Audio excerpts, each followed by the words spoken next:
Ultimamente, eu tenho visto muita confusão, confusão mesmo, no mundo inteiro, como eu nunca tinha visto antes na minha vida. Desde os meus 13 anos eu sirvo a Jesus, né? Frequento a Assembleia de Deus e eu nunca tinha visto coisa igual. E eu acredito que vai ficar pior. E a maior confusão que as pessoas enfrentam está exatamente na ignorância, na falta de conhecimento. Eles têm a Bíblia, que a Bíblia está escrito aqui: lâmpada para os meus pés é a tua palavra. Lâmpadas para os meus pés é a tua palavra e luz para o meu caminho. Então, se ela é luz para o nosso caminho, nós não podemos abrir mão dela, abrir mão da palavra de Deus. E aí as pessoas simplesmente querem viver um cristianismo sem Deus e sem Bíblia. E aí tudo que se passa na cabeça deles parece correto, desde que estejam falando no nome de Jesus, no nome de Deus, falando das promessas, das coisas de Deus, está tudo certo. Então eu vejo, por exemplo, muitos crentes que saíram da Igreja Universal, do Reino de Deus, outros que saíram da Igreja Pentecostal Deus é Amor, outros que saíram da Igreja Mundial do Poder de Deus, né? Aqueles obreiros que saíram de lá. A internet está cheio deles aí, né? E descarregando suas mágoas contra esses ministérios e tudo mais, a gente fica observando a maneira como eles pensam e como eles olham as coisas, né? Eu fico analisando a situação.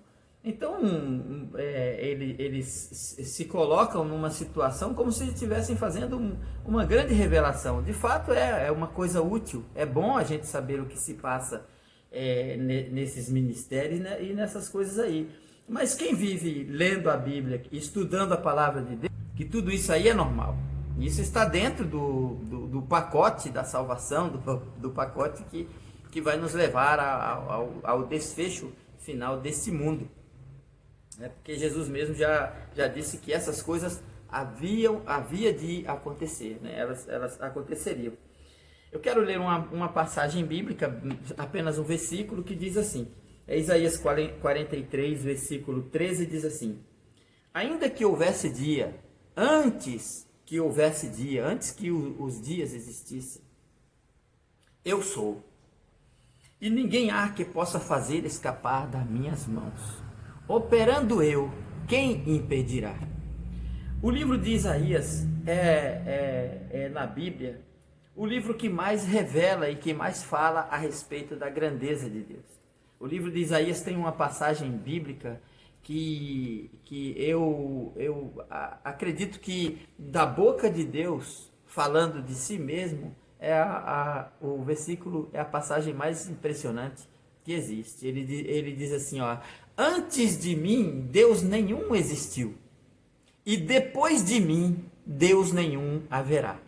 Quer dizer, ele chega a colocar uma possibilidade, né? Ele chega a colocar, se houvesse possibilidade de haver um outro Deus depois de mim, se eu deixasse algum dia de existir, então ele já está colocando assim, isso seria impossível. Antes de mim, Deus nenhum existiu, e depois de mim, como se fosse possível isso, depois de mim, Deus nenhum haverá. Então o livro de Isaías é um livro que fala da grandeza de Deus, da força, do poder, da glória, da majestade de Deus. E aí nós, por falta de conhecimento da Bíblia Sagrada, por não conhecer, por não seguir o conselho da Bíblia que fala para meditarmos de dia e de noite na palavra de Deus, nós ficamos confusos. O mundo está em trevas e em confusão, né? Cheio de mentiras, de enganos, que a gente vê toda hora alguém falando, o Papa vai mudar a Bíblia, o Papa cancelou a Bíblia, muita notícia mentirosa, muita coisa assim, que a gente já não acredita mais em nada. Quer dizer, qual a diferença, qual é o problema que o Papa vai mudar a Bíblia, ou se ele quisesse mudar, isso já acontece, isso está aí, né? Existe uma Bíblia para cada religião. As pessoas pegam a Bíblia e fazem dela o que bem entendem. Cada um tem a sua Bíblia do jeito que tem. E os crentes que têm a Bíblia verdadeira na mão também não seguem ela, também não vão por ela. Eles também não andam segundo ela. Eles fazem aquilo que tem na cabeça deles. Aquilo que tem na cabeça deles. Ora, vejam bem. Então, o que acontece com essas pessoas? O que tivesse na minha mente dizer assim, ó, Deus me chamou para ser um pregador, um pastor, mas essa igreja não deixa. Quem era o grande aí? Isso, meus irmãos, é uma forma da gente desprezar a grandeza de Deus e dar força ao inimigo.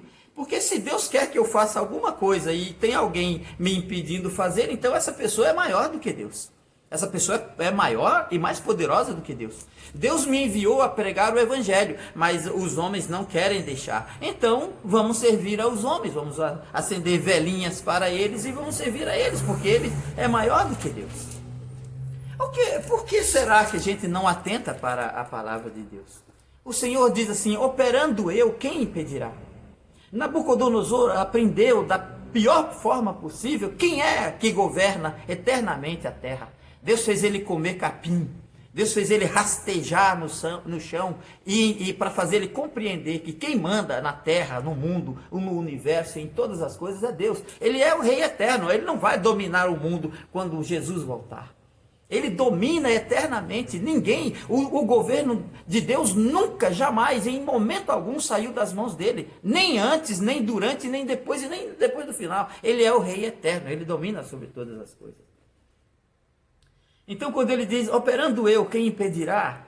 Olha só o que está escrito lá, também no livro de Isaías, a gente encontra uma palavra que diz assim, olha, eu fiz o ferreiro que assopra as brasas no fogo e que faz armas de guerra. Eu fiz o ferreiro.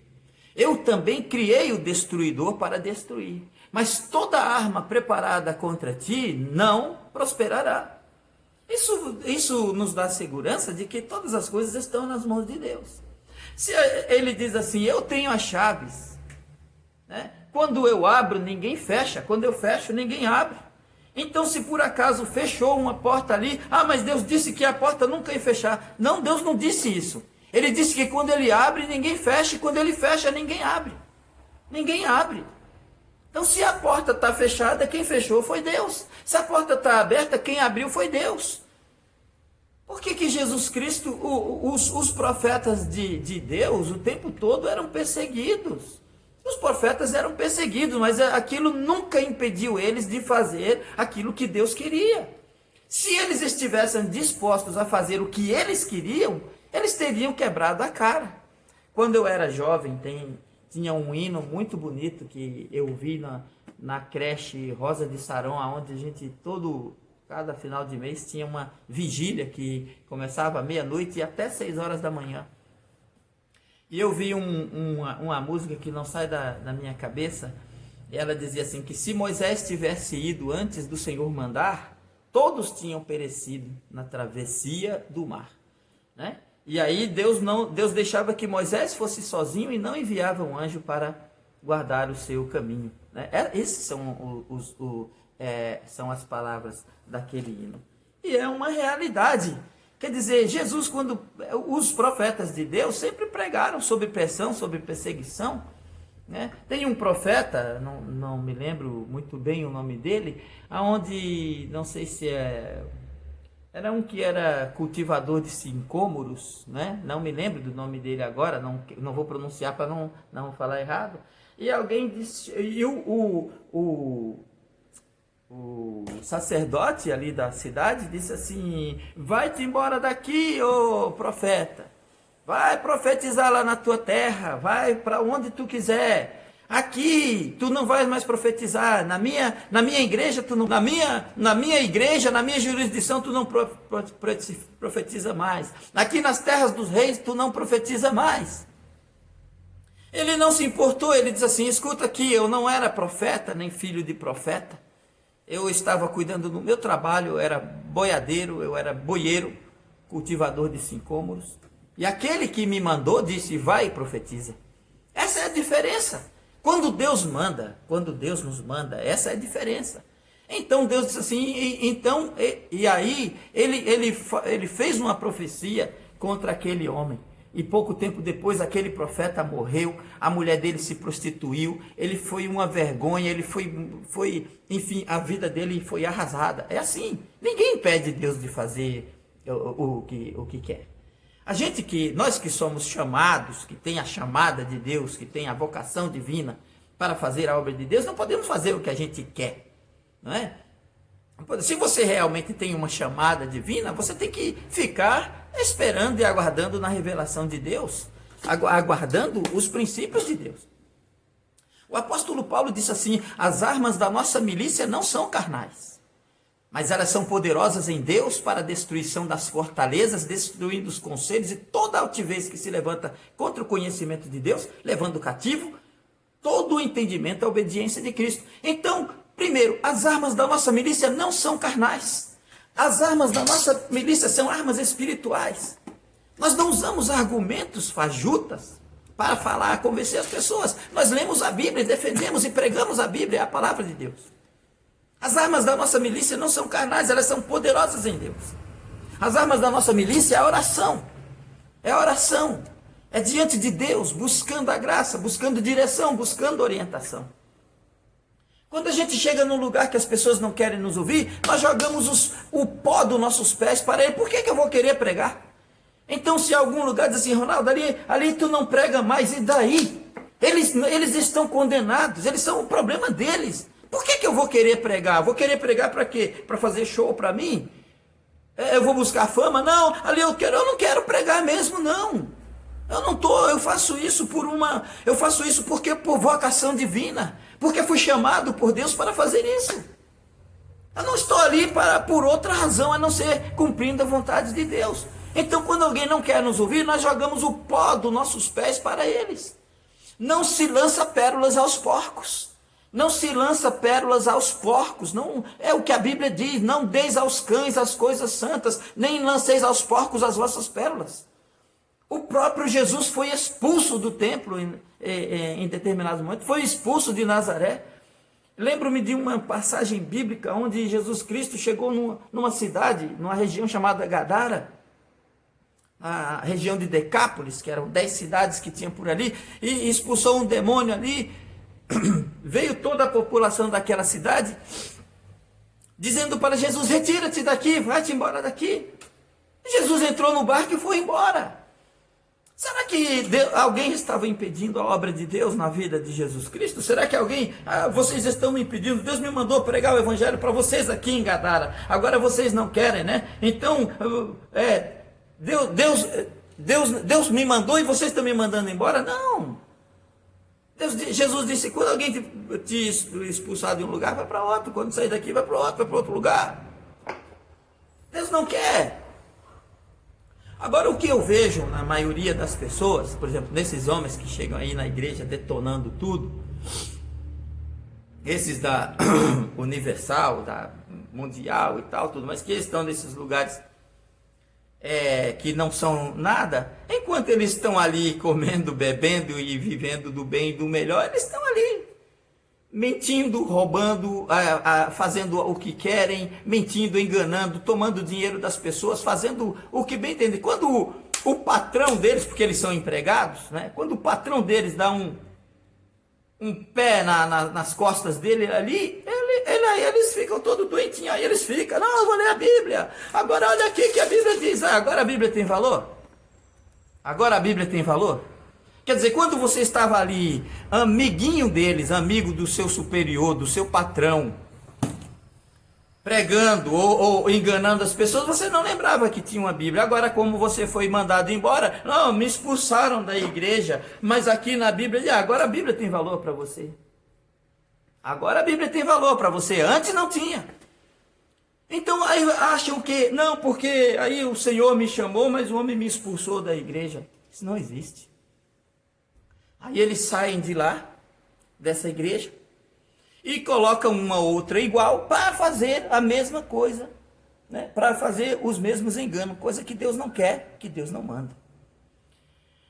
Eu quero lembrar apenas uma coisa aqui: a nossa batalha não é contra a carne não é contra o sangue. A nossa batalha não é contra as pessoas. A nossa batalha não é contra os pastores. A nossa batalha não é contra nossos irmãos em Cristo. Nossa batalha é contra Satanás.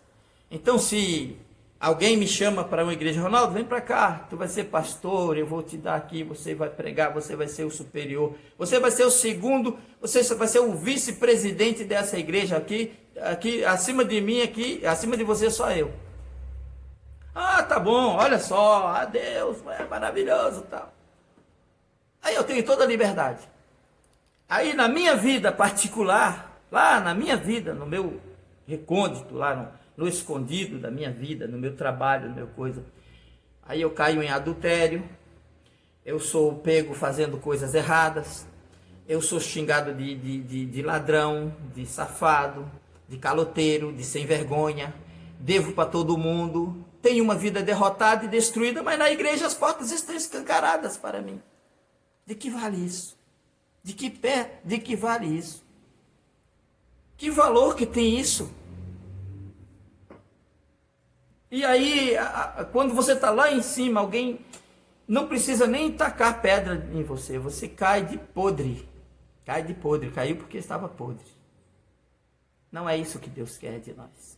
Nós não temos que lutar contra a carne nem contra o sangue. Ninguém nos impede de fazer a obra de Deus, jamais. E quando impedir, porque se alguém consegue nos impedir, então essa pessoa é maior e mais poderosa do que Deus. Então, para mim, quando alguém fecha a porta, é porque Deus fechou. E quando abre a porta, é porque Deus abriu. Porque operando Deus, ninguém pode impedir. Né? É isso que a palavra de Deus, toda ferramenta preparada contra ti não prosperará. Quando Deus está conosco, ninguém consegue prevalecer. Então, aí você fica dizendo, não, mas como é que pode? Jesus foi perseguido, mas ele não deixou de pregar, ele tinha outras coisas para fazer. Para que eu vou querer pregar? Outra coisa que que mais me impressiona é que não se trata da igreja tal, da Assembleia, da Batista, da coisa, da Presbiteriana, não se trata da nossa igreja, né? Todas as igrejas, agora sim eu vou generalizar, todas as igrejas, em todas elas, como ali no livro de Apocalipse, em todas elas há erro, há problemas, há dificuldades, há corrupção, há roubo, há desgraça, há miséria, em todas elas, como no livro de Apocalipse dizia, todas elas. Havia uma apenas ali, uma ou duas, que era a de Esmirna e a de Filadélfia, onde o Senhor não repreende. Mas aquilo se refere ao povo de Deus, aquele povo. Nós somos o joio e o trigo convivendo junto. Nós somos o joio e o trigo. Não se pode separar o joio do trigo, não agora, não hoje. Então, eu não vou sair da minha igreja para ir para outra igreja com as mesmas práticas, com um patrão que manda e que faz tudo sozinho. Né? Eu não vou sair da minha igreja para ir para uma outra igreja que tem um patrão lá. Né? Como ouvindo um daqueles relatos de um sujeito ali da Igreja Mundial do Poder de Deus, dizendo, aqui, olha, eu não tenho colchão para dormir, eu não tenho nada, eu fui jogado para lá, fui para uma cidade, me jogaram, nunca me pagaram salário nem nada. O que eu vim fazer aqui? Ele diz assim, ele foi contratado, sabe para quê? Para ser pedreiro. Ele foi contratado para fazer um serviço na igreja, então ele fazia uma calçada, botava um azulejo, uma coisa, de repente alguém chega para ele e diz assim, tu quer ser pastor? Tu quer ser pastor? Ele diz assim, quero. Então eles é assim que são feitos os pastores. Então ele não é pastor, é empregado. Né? Ele nunca seria um pastor, nem nessa vida, nem na outra. Porque pastor é vocação divina. Você precisa ser chamado por Deus, você precisa ter essa convicção. Isso eu aprendi com 13 anos de idade dentro da Assembleia de Deus. A chamada vem de Deus.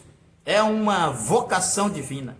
Então, se você não tem vocação divina, você é apenas um empregado, um pedreiro que é transformado num pastor e jogado lá para ficar fazendo o jogo do seu patrão. Aí quando as coisas caem em cima dele ali, que ele é jogado fora, então ele vem com a Bíblia, né? Agora ele dá valor à Bíblia. Eu só tenho medo de uma coisa, eu cuido da minha vida. Cuido da minha vida. Porque a salvação é individual. Cuido da minha vida.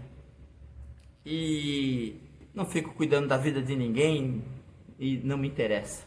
Mas as armas da minha milícia, elas estão aqui. A palavra de Deus e a oração. Comunhão com Deus. Comunhão com Deus. E peço a Deus que me guarde. Porque eu não tenho medo de nada nem de ninguém. A única coisa que eu tenho medo é de deixar quebrado o meu altar e ser pisado como a lama das ruas, como a Bíblia diz. Aquilo, se o sal deixa de ter as suas propriedades, o seu sabor, para nada mais presta, a não ser para ser pisado pelos homens. Então, ponha isso na sua cabeça, você que está me escutando, que acredita que foi chamado por Deus. Você é chamado por Deus, você tem vocação divina, ninguém prevalece contra você. E se alguém não quer ouvir você, problema dele. Você não está para fazer a sua vontade. A minha vontade, por exemplo, é cuidar da minha vida. Aquilo que eu faço dentro da obra de Deus é aquilo que Deus me manda fazer. Se não é para fazer, eu não vou fazer. Não, eu jamais vou dizer assim, o Senhor tinha me chamado para fazer tal coisa, mas fulano impediu. Então agora eu vou deixar de servir a Deus, vou servir a fulano, porque ele é maior e mais poderoso do que ele. E quantas passagens bíblicas, né, falam da grandeza e da força de Deus, né? Que eis que diante de ti eu pus uma porta, quando eu fecho ninguém abre, e quando eu abro ninguém fecha. Então Deus não apenas abre, mas ele também fecha a porta. E ele fecha porque ele quer outra coisa. Não é o que eu quero. Né? Não é o que eu quero. Então esses obreiros aí que ficam aí brabos porque foram atirados fora, jogados fora, né? Como eu me refiro, principalmente aos da Universal, da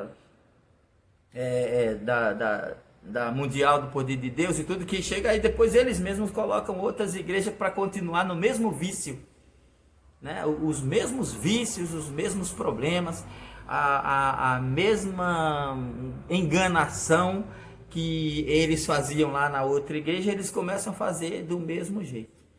E afinal de contas, é o próprio povo, como diz um ditado, o povo tem o governo que merece, né? Então, os crentes têm os pastores que eles merecem, porque eles têm a Bíblia. Eles não são chamados a seguir pastores, eles são chamados para seguir a palavra de Deus. O mestre e o Senhor é Jesus Cristo. O mestre, o Senhor, o rei, o Deus é Jesus Cristo, não há outro. Ele é o Senhor, ele é o mestre, ele é o rei. É a ele que devemos seguir. Nós somos discípulos de Cristo, não somos discípulos do Edir Macedo, discípulos do Valdomiro Santiago, discípulos do Agenor Duque, discípulos... eu sou discípulo de Jesus Cristo. Então eu sigo aquilo que Jesus Cristo me ensinou, né? Assim, fica na paz, Deus seja contigo, que a graça de nosso Senhor Jesus Cristo te fortaleça cada vez mais, né? E seja lá quem for que esteja me escutando, se você me escutou até aqui, é porque você tem interesse em ouvir, né? Em aprender, porque eu não faço a menor questão de falar para quem não quer ouvir. Que Deus te abençoe, em nome de Jesus Cristo. Amém.